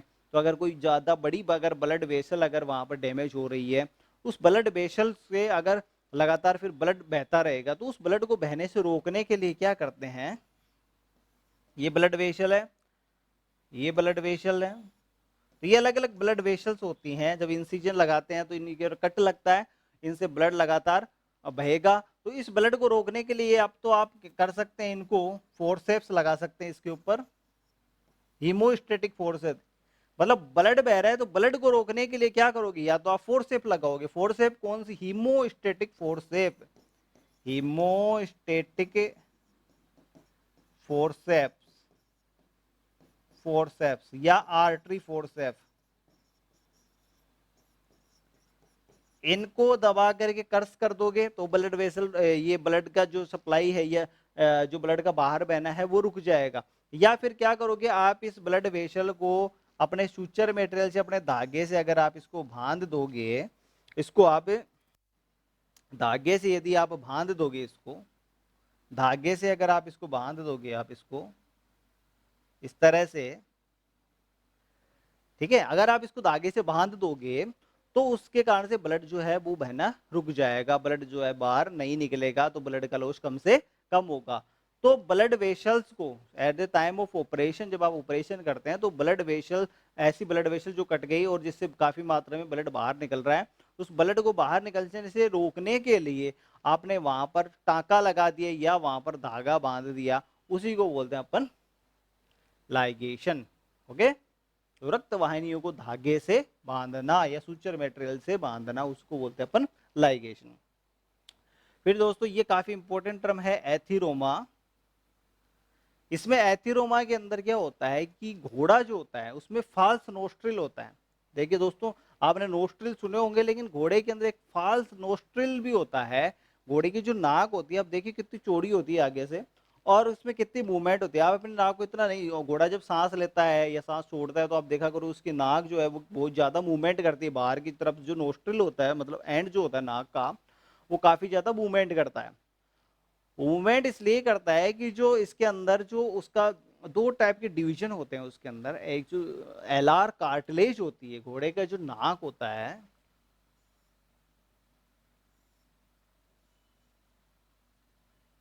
दोस्तों ये घोड़े का नाक है, थोड़ा सा डायग्राम अच्छा नहीं बन पाता, तो ये घोड़े का नाक जो होता है, तो ये इसका जो बार, ये इस तरह से, ये ऊपर वाला पार्ट होता है, एक तो डोर्सल पार्ट होता है और एक वेंट्रल पार्ट होता है। तो दोस्तों जो इसका जो डोर्सल पार्ट होता है उसी को बोलते हैं अपन फाल्स नोस्ट्रिल। तो घोड़े का जो आगे का जो नोस्ट्रिल होता है उसमें एक तो डोर्सल पार्ट होता है, एक वेंट्रल पार्ट होता है। तो डोर्सल जो पार्ट होता है उसको बोलते हैं अपन फाल्स नोस्ट्रिल। ओके, तो घोड़े का जो नाक का जो डोर्सल पार्ट होता है जो डिवाइड रहते हैं, ये एलार कार्टिलेज होती है, एक मतलब कार्टिलेज उपास्थि होती है, इस उपास्थि से ये दोनों डिफरेंट रहते हैं, डिफरेंशिएट रहते हैं। तो इस फाल्स नोस्ट्रिल कौन सा पार्ट होता है, डोर्सल पार्ट होता है इस नाक का, नोस्ट्रिल का। तो इस फाल्स नोस्ट्रिल की जो सिबेसियस ग्लैंड होती है, इस सिबेसियल ग्लैंड के अंदर एक सिस्ट नुमा स्ट्रक्चर बन जाती है। सिस्ट, सिस्ट बताया था अभी आपको, सिस्ट जो कि नॉन इन्फ्लामेटरी होती है, नॉन पेनफुल होती है। तो इस तरह की इस जो बनी हुई जो सिस्ट होती है उसको बोलते हैं एथीरोमा। तो ये इसमें जनरल क्वेश्चन ये आ सकता है कि एथीरोमा कहाँ बनती है, या एथीरोमा किस में बनती है, स्पेशल क्वेश्चन आ गया, एथीरोमा किस में बनती है, गाय, भैंस, ऊंट, घोड़ा। तो आपको आंसर चला जाएगा घोड़ा या घोड़ी। फिर दूसरा उसमें और डिविडेशन अगर आप और ज्यादा अंदर देख करके क्वेश्चन अगर दे सकते हैं, तो एथीरोमा में घोड़े के फास्ट नोस्ट्रल में, कैमल के फास्ट नोस्ट्रल में, ऊंट कुत्ते के फास्ट नोस्ट्रल, तो फास्ट नोस्ट्रल होता ही नहीं है। फास्ट नोस्ट्रल किसमें होता है, केवल और केवल घोड़े के अंदर। तो ये काफी इंपॉर्टेंट डेफिनेशन है आपकी एथीरोमा, आप इसको मार्क करके रखेंगे। तो एथीरोमा बनती किसमें है, स्पीशीज, इक्वाइन स्पीशीज में, और उसमें फॉल्स नोस्ट्रल में। और तीसरी चीज इसमें याद रखनी है किस क्या होती, क्या है, ये एक सिस्ट होती है। फिर अपनी डेफिनेशन आती है दोस्तों क्रोपिंग। क्रोपिंग होता है, जनरल टर्म है, ईयर क्रोपिंग करना मतलब कान को काटना। क्रोपिंग वगैरह जो है वो आजकल बैन है। डोकिंग और क्रोपिंग दोनों ही बैन है, मुख्यतः कुत्ते और बिल्लियों के अंदर की जाती हैं, और मुख्यतः कुत्ते में की जाती है।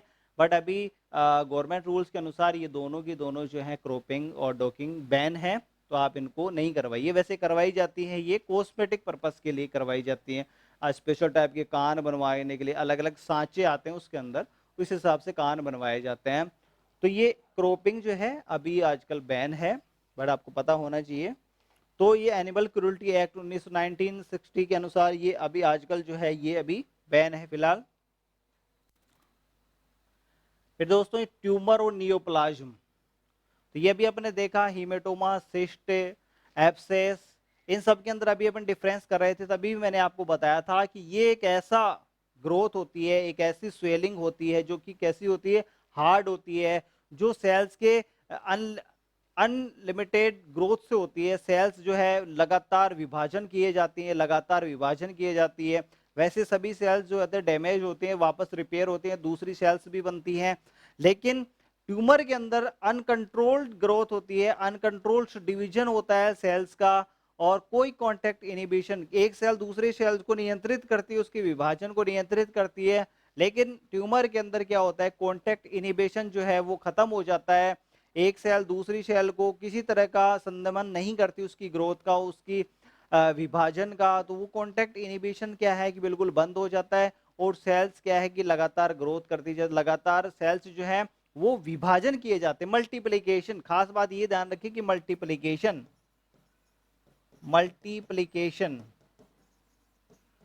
मल्टीप्लिकेशन ऑफ सेल्स ये होता है, सेल्स का विभाजन, अनियंत्रित सेल डिवीजन,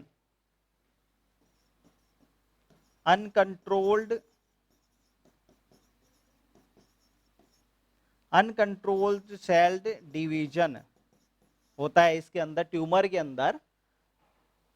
और ये कैसी स्ट्रक्चर होती है, हार्ड स्ट्रक्चर होती है, काफी माइन्यूट। इसमें अगर आप दबाओगे तो उसमें काफी हार्ड आपको स्वेलिंग फीलिंग होगी। तो ये होता है आपका ट्यूमर।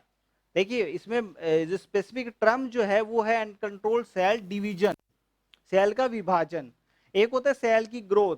अगर कोई टिश्यू होता है उसमें सेल्स जो है टिश्यू लगातार ग्रोथ कर साइज के अंदर बढ़ता जाता है, मतलब सेल्स की जो ग्रोथ है, मतलब लंबाई या चौड़ाई जो है वो बढ़ती जाती है कई बार, तो वो उसमें एक अलग टर्म आती है, एक होती है हाइपरप्लेसिया होती है, हाइपरप्लेसिया।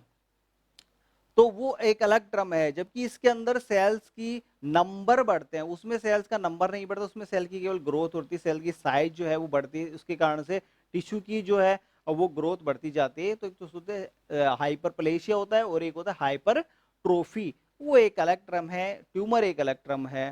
ठीक है, तो ये आप थोड़ा सा ध्यान रखें। फिर आता है नेक्रोसिस। दोस्तों नेक्रोसिस के अंदर क्या होता है, नेक्रोसिस और ये तीनों के तीनों टर्म जो है आपस में इंटर रिलेटेड है, नेक्रोसिस, एपोप्टोसिस और गैंग्रीन।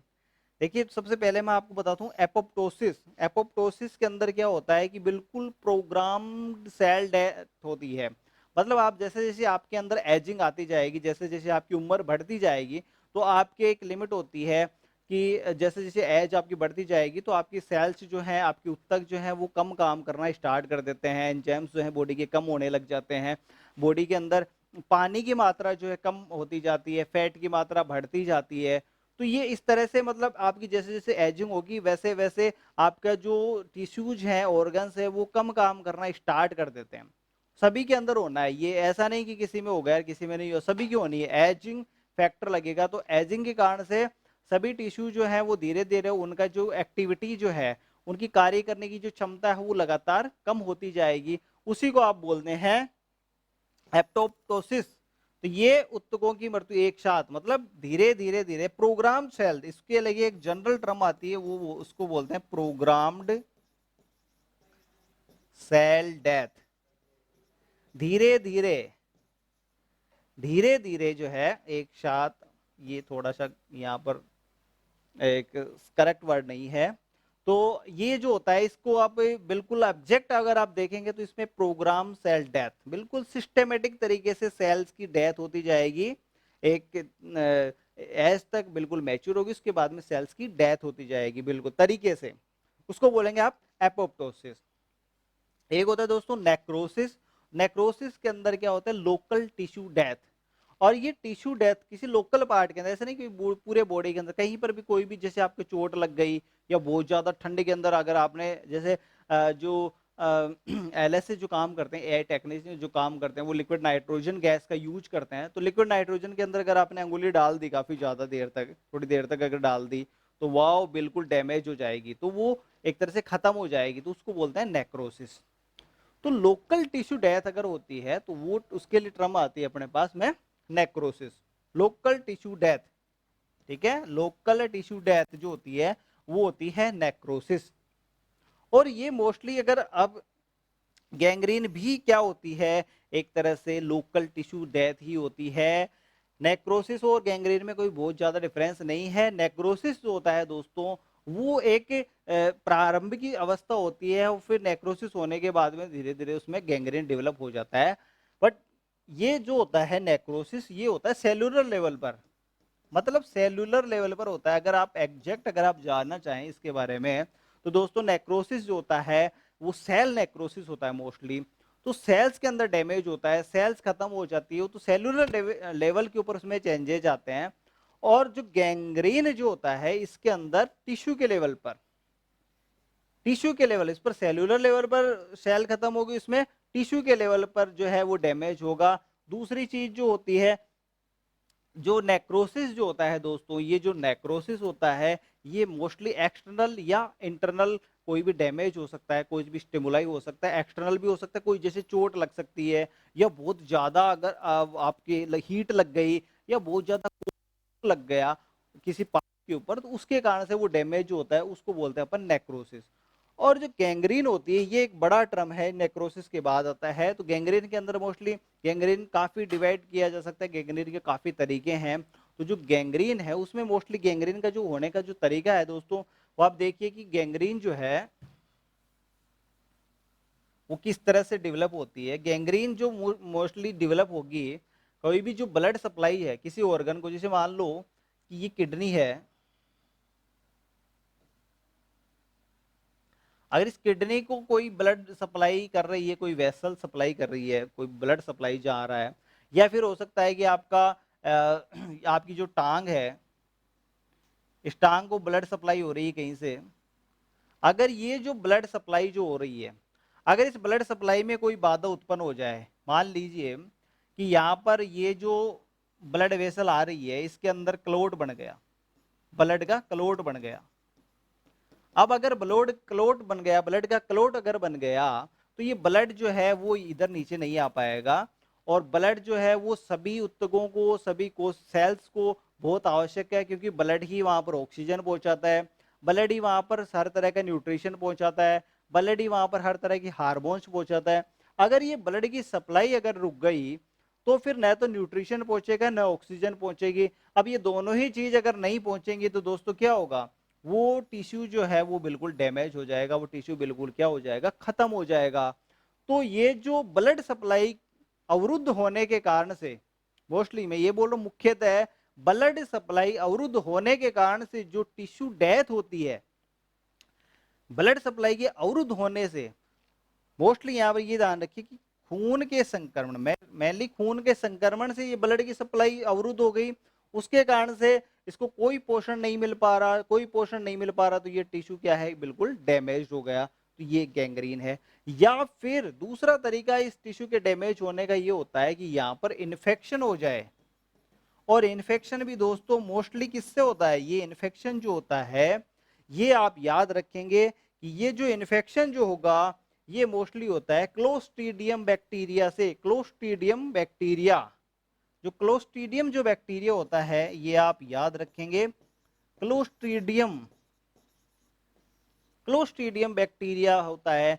इसके इन्फेक्शन के कारण से ये एक ऐसा बैक्टीरिया है कि ये भी उस टिश्यू को बिल्कुल खत्म कर देगा।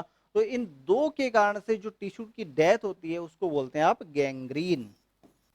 जबकि नेक्रोसिस में टिश्यू की डेथ होती है, वो सेलुलर लेवल पर टिश्यू की डेथ होती है, वो एक्सटर्नल या इंटरनल स्टिमुलाई, मोस्टली फिजिकल जो है वो डैमेज होता है वहां पर, जैसे काफी ज्यादा गर्म या काफी ज्यादा ठंडा, इसके कारण से हो सकती है। और जो गैंग्रीन जो होता है, उसमें टिश्यू की डेथ होती है, वो किस कारण से होती है दोस्तों, या तो खून के प्रवाह के अंदर कोई ब्लॉकेज आ जाए, उसके कारण से ब्लड सप्लाई अवरुद्ध हो जाए, या फिर संक्रमण। और दोस्तों एग्जाम पॉइंट ऑफ व्यू से आप जरूर याद रखेंगे कि संक्रमण, और संक्रमण मोस्टली होगा किससे, क्लोस्ट्रीडियम बैक्टीरिया के कारण से। तो ये क्लोस्ट्रीडियम बैक्टीरिया के कारण से संक्रमण जब होता है, तो फिर ये गैंग्रीन डेवलप होता है। तो ये पॉइंट आपको याद रखने की आवश्यकता है, ये आपके एग्जाम पॉइंट ऑफ व्यू से क्लोस्ट्रीडियम बैक्टीरिया और ब्लड क्लोट या फिर कोलेस्ट्रम यहाँ पर जम जाए अगर, धीरे धीरे क्या होता है, एज जैसे जैसे बढ़ती जाती है आपकी जो ब्लड सप्लाई होती है, जो आपकी ब्लड वेसल्स होती हैं, उसके अंदर फैट जमा होने लग जाती है, धीरे धीरे फैट जमा होने लग जाती है। और जब वो फैट इतनी ज्यादा डैमेज हो जाए कि वहां की ब्लड सप्लाई काफी डैमेज हो जाए, ब्लड पहुंच ही नहीं पाए, ब्लड बिल्कुल ब्लड का प्रवाह ही नहीं बन पाए, तो फिर ये कंडीशन डेवलप हो जाती है। मोस्टली ह्यूमन के अंदर आप देखोगे डायबिटीज की जो पेशेंट होते हैं, उनके अंदर ऐसी कंडीशन आपको देखने को मिलेगी गैंग्रीन की। उनके जो टॉयज होते हैं, उनके जो पैर और उनके जो टॉयज होते हैं, अंगूठे, अंगुलियां, पैरों की जो मोस्टली होती हैं, उनके अंदर मोस्टली गैंग्रीन डेवलप हो जाता है। तो वहां पर इन्फेक्शन भी रहता है, और ये ब्लड सप्लाई भी काफी डैमेज हो जाती है। तो डायबिटीज के पेशेंट के अंदर, आप ह्यूमन के अंदर आप देखेंगे कि गैंग्रीन आपको मिलेगा। एनिमल्स के अंदर आपको टेल गैंग्रीन मोस्टली मिलता है, और टेल गैंग्रीन के अंदर मोस्टली आपको क्लोस्ट्रीडियम बैक्टीरिया का इन्फेक्शन आपको देखने को मिलेगा। वहां पर बिल्कुल ड्राई गैंग्रीन डेवलप होती है। और इसके अलावा गैस गैंग्रीन भी बनती है। इसमें 3 टाइप है, मोस्ट गैंग्रीन बनती है दोस्तों, एक ड्राई गैंग्रीन बनती है, और एक गैस गैंग्रीन बनती है। और जो गैस गैंग्रीन जो बनती है मोस्टली वो क्लोस्ट्रीडियम बैक्टीरिया के कारण से ही बनती है। और जो ड्राई गैंग्रीन जो बनती है, वो बनती है ब्लड सप्लाई के अवरुद्ध होने के कारण से बनती है। और मॉइस्ट जो गैंग्रीन बनती है, वो भी इन्फेक्शन या इन्फ्लामेशन के कारण से डेवलप होती है दोस्तों। तो ये चीज आप जरूर याद रखें कि जो गैंग्रीन होती है वो भी 3 तरह की होती है, ड्राई गैंग्रीन, मॉइस्ट गैंग्रीन और गैस गैंग्रीन।